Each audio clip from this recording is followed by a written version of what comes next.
Digamos que haja um balde com uma solução aquosa que contém um ácido fraco. Então temos um ácido fraco aqui, já fizemos isso várias vezes. Está em equilíbrio com o seu estado dissociado, portanto, em equilíbrio. Vou colocar a palavra aquosa. É um ácido fraco. O A pode ser qualquer tipo de grupo molecular. Isso poderia ser a base conjugada do ácido fraco.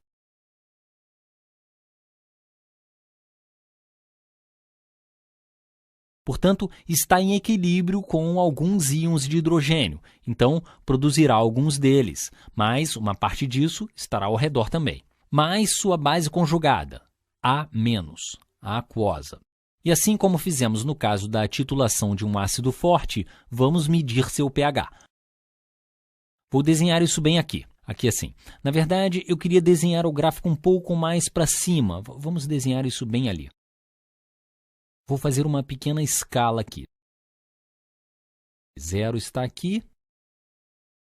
Digamos que bem ali seja 7 e nesse ponto aqui, 14. A primeira medição do pH da solução, digamos que temos 1 litro da solução. Então, 1 litro de solução, certo? Não sabemos qual é a sua concentração, mas vamos supor que após a primeira medição, determinamos que o pH é igual a nesse ponto aqui, digamos que o pH seja igual a 3. A solução é ácida, não muito ácida, mas é ácida. Seu pH é igual a 3 naquele ponto bem ali. Toda essa escala, no lado esquerdo, é o pH, exatamente como no vídeo anterior. Esse é o pH. O pH aumenta à medida que subimos a escala. Essa é a primeira medição. Vamos titular esse ácido fraco da mesma maneira como titulamos a base forte.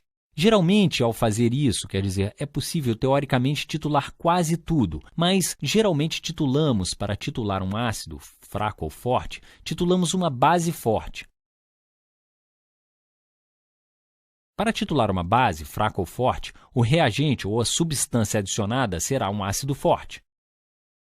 Nesse caso, mesmo que deixemos cair algumas gotas de um ácido fraco, deixaremos cair também gotas de uma base forte.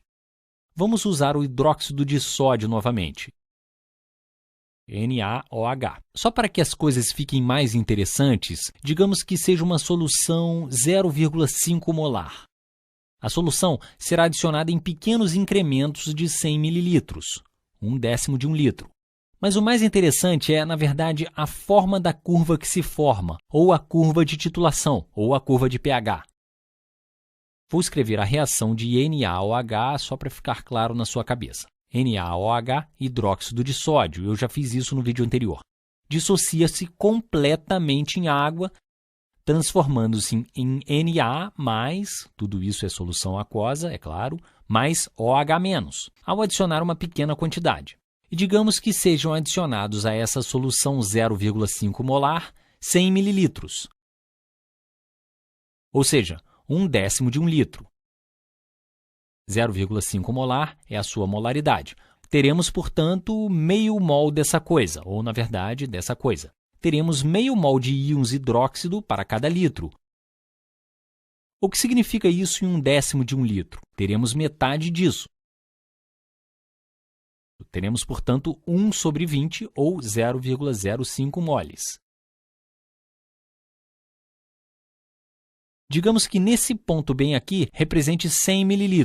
Foram adicionados então 100 ml, que terá 0,5 mols de OH. Poderíamos dizer que sejam 0,5 mols disso, mas sempre que estiver em solução, dissocia-se totalmente nisso. Se tiver 0,5 mols disso, há 0,5 mols disso. Tudo isso terá essa forma, por ser uma base forte. Se 0,5 mols disso forem adicionados à solução, o que vai acontecer? Alguns dos íons de hidrogênio serão absorvidos.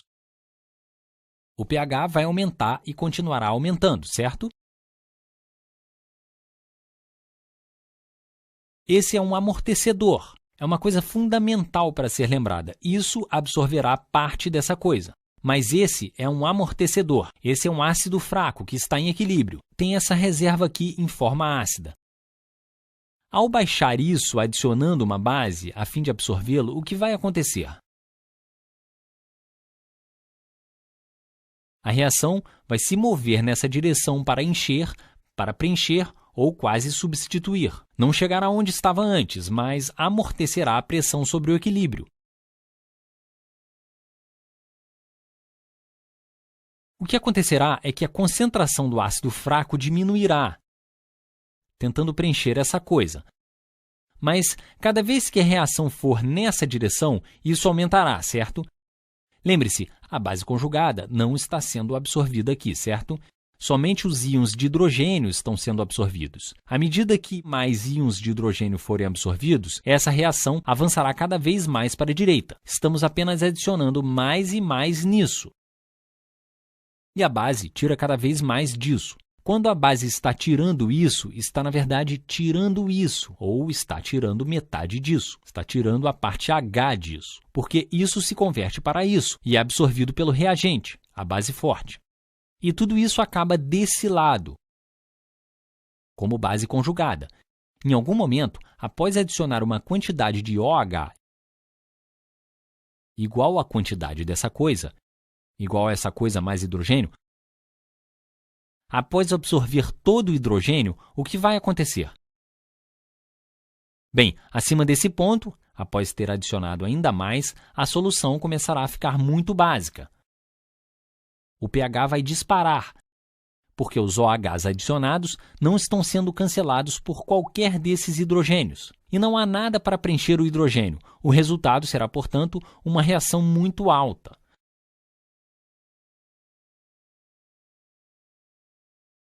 Ao adicionar hidróxido de sódio suficiente para que isso neutralize completamente isso e isso, tudo o que resta é isso.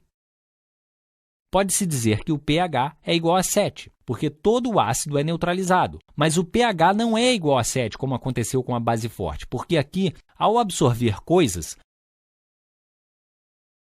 continuamos a adicionar a base conjugada aqui. Lembre-se, é uma base real, tem de fato propriedades básicas. Se esse for um ácido forte, se for o cloreto de hidrogênio, ainda teria o cloro aqui.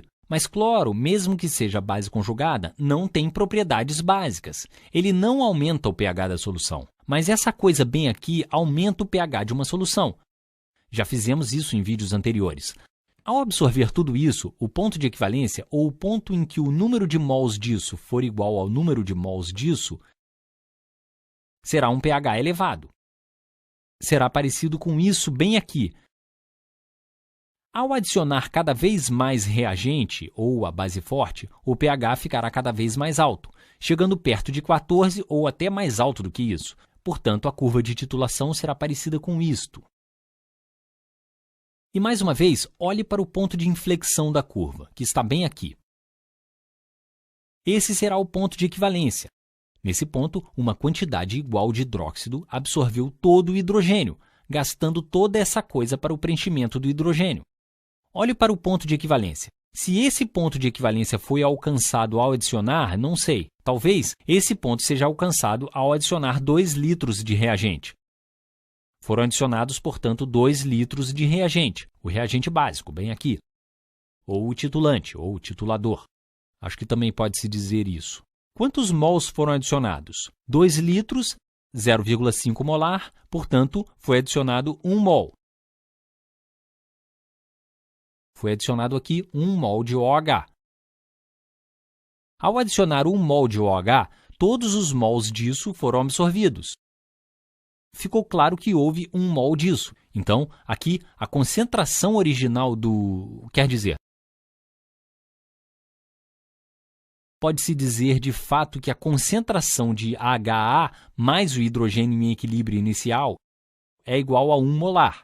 Na maioria das aulas de química, esse número é muito maior do que esse número, para quase todos os ácidos fracos. Poderíamos olhar para isso. Se, ao olhar alguns dos pKa's de certos ácidos fracos, você verá que esse número é muito menor. Esta é basicamente uma indicação da concentração inicial do ácido fraco. Basta continuar a titulação e determinar o ponto de inflexão.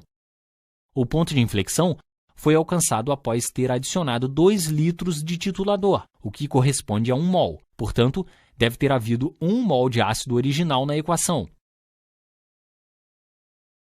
Outra coisa interessante. Se houver 1 mol do ácido original na equação, isso foi originalmente 1 molar antes de começar a titulação. E se for dito que há 1 litro de solução, isto é 1 mol e não 1 molar. Mas se eu soube que há 1 litro de solução, agora eu sei que originalmente houve 1 mol em 1 litro, portanto, uma molaridade igual a 1. Bom, vou falar agora outra coisa interessante no que diz respeito a uma reação básica. Na verdade, eu vou falar sobre isso no próximo vídeo, porque eu acho que está ficando um pouco longo. Até lá!